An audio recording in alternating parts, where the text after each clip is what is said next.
এলাইনার long frock বানানো দেখিয়েছি, খুব সহজ পদ্ধতিতে এখানে আমি বানিয়েছি।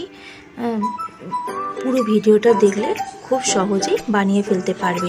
প্রথমে আমি 15 ইঞ্চি লম্বা শেস্ত নিয়ে নিলাম, এটা ওপর পোর্শন।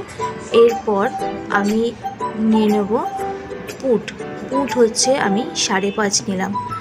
আর পুটের ওখান থেকে মাপ মোহরার মাপ 6 মাপ নিয়ে হাতের শেপটা দিয়ে দেওয়া।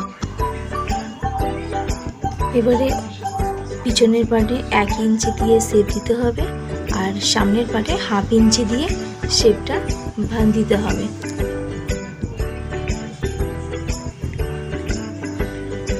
আর এটা 32 সাইজ, তাই 8 ইঞ্চি নিলাম।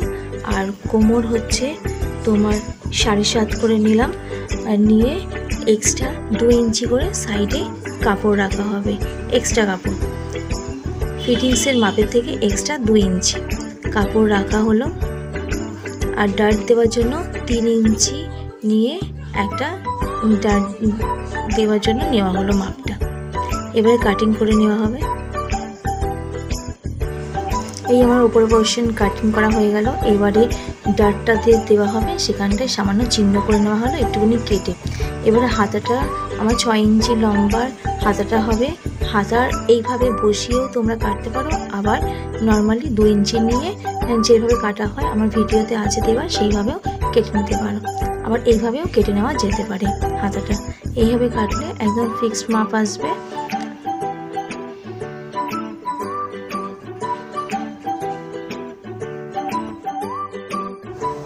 আমার হাতে কাটিং করা হয়ে গেল। এটা এখানে এই পাশটা এরমভাবে জুড়ে দিতে হবে মোহরের সাথে।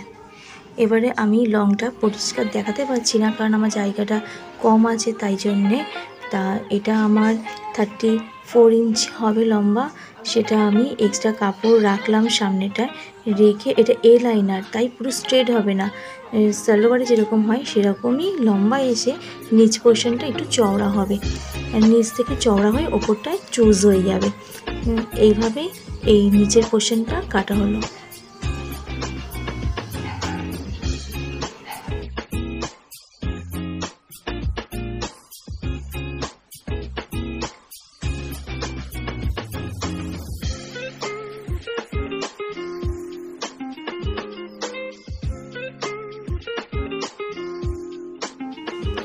এবারে নিচ পোর্শন আর উপর পোর্শন দুটো কাটা হয়ে গেল। এবার স্টিচিং করা যায়।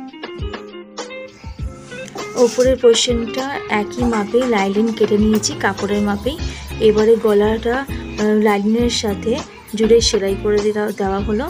এরপরে সেটাকে আমরা কাটিং করে এবারে সাইড দিয়ে, যেহেতু উল্টালে পরে ভাঁজ পড়ে যেতে পারে, তাই আমরা সামান্য করে কাঁচি দিয়ে একটু কেটে নিলাম। এতে আমরা এখন কাপড়টাকে উল্টো করছি, তখন সেই ভাঁজ পড়ে যাওয়া জিনিসটা হবে না। এইভাবে এবারে ওপর থেকে একটা চাপ সেলাই দিলে সেলাইটা পুরো বসে যাবে।